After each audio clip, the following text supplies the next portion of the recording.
Kita kembali lagi di iNewsroom. Penantian panjang keluarga korban kecelakaan pesawat Sriwijaya masih akan berlanjut. Banyak kisah di balik pertemuan terakhir para kru dan penumpang dengan keluarga mereka.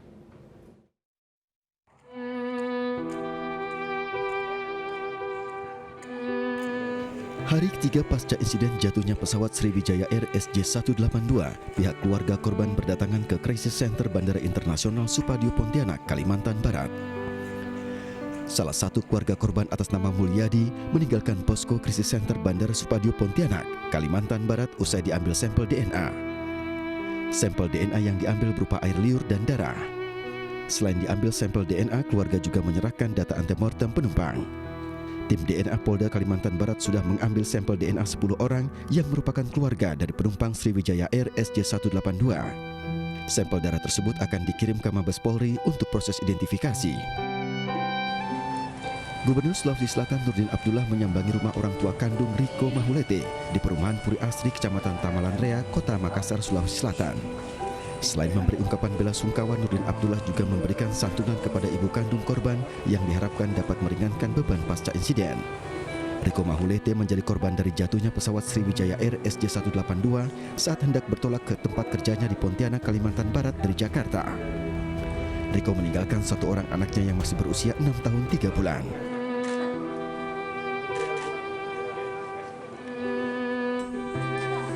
Suasana duka menyelimuti keluarga 5 orang yang menjadi korban pesawat Sriwijaya di rumah duka 5 orang warga Pangkal Pinang, Bangka Belitung. Menurut keluarga korban, Rizky yang bekerja di Kalimantan sengaja memboyong anaknya yang masih berusia 8 bulan bersama istri beserta ibu dan sepupunya untuk tinggal bersamanya. Suasana duka juga menyelimuti kediaman pramugari pesawat Sriwijaya Air Oke Durotul Jannah di kawasan Parangpong, Bandung Barat, Jawa Barat. Oke bekerja sebagai pramugari Nam Air selama 5 tahun, namun ia sedang diperbantukan menjadi pramugari Sriwijaya Air yang bertolak dari Jakarta menuju Pontianak. Orang tua korban beserta keluarga sejak Minggu malam sudah bertolak ke Jakarta untuk tes DNA. Para keluarga korban dari berbagai daerah difasilitasi pemerintah untuk datang ke Crisis Center di Bandara Soekarno-Hatta. Mereka datang ke Crisis Center untuk mendapatkan data terbaru dari pemerintah seputar pencarian pesawat Sriwijaya Air SJ182.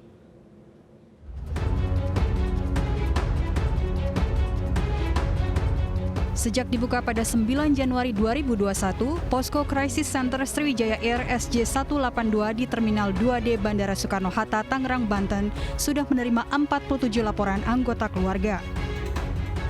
Tidak hanya penyerahan berkas identifikasi, Posko Crisis Center juga melayani klaim asuransi jasara harja dan pendampingan trauma healing.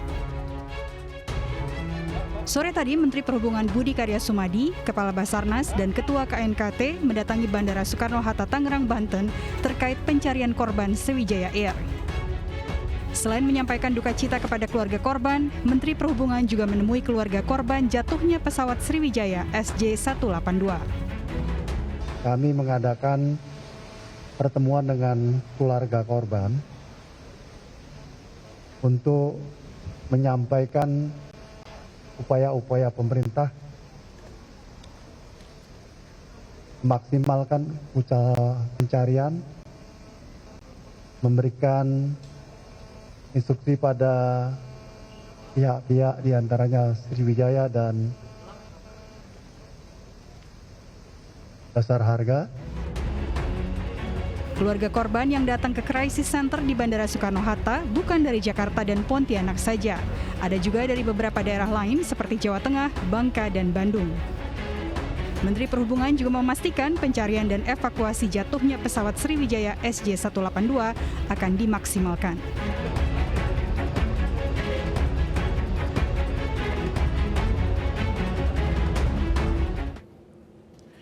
Sementara hasil pencarian korban kecelakaan Sriwijaya dibawa ke Rumah Sakit Polri untuk identifikasi. Data antemortem meliputi pakaian, perhiasan, sidik jari, dan data gigi akan dicocokkan dengan data keluarga untuk memudahkan pengenalan korban.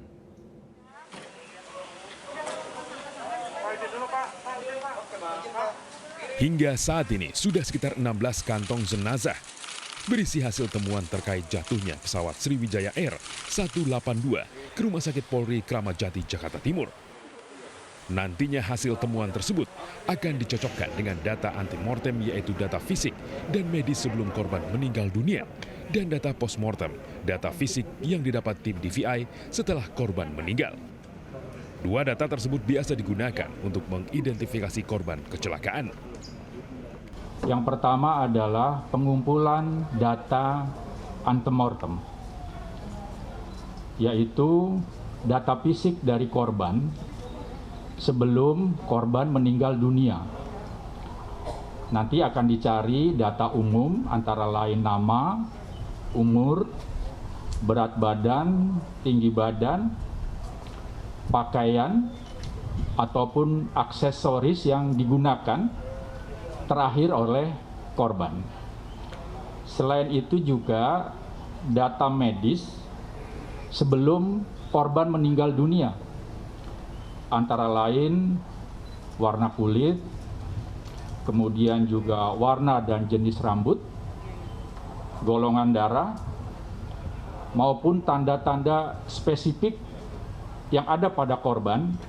Yang kedua adalah pengumpulan data postmortem, yaitu data-data fisik yang didapat melalui personal identification oleh tim DPI setelah korban meninggal dunia. Data-data tersebut antara lain sidik jari, golongan darah, ciri-ciri korban secara spesifik. Data antemortem yang sudah masuk hingga saat ini nantinya akan diverifikasi. Hal tersebut untuk mencegah adanya data ganda dikarenakan terdapat 3 posko antemortem yang dibuka tim DVI, yakni di Tanjung Priuk, Bandara Supardio Pontianak, dan Rumah Sakit Polri Kramat Jati. Jika data antemortem dan postmortem sudah lengkap, tim DVI akan mencocokkan kedua data guna mengidentifikasi korban.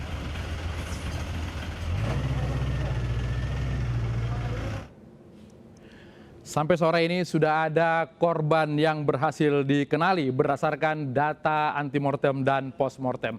Seperti apa proses identifikasi di Rumah Sakit Polri? Sudah ada di sana reporter Meinia Mutiara yang akan melaporkan perkembangan terkini identifikasi para korban. Meinia, selamat malam.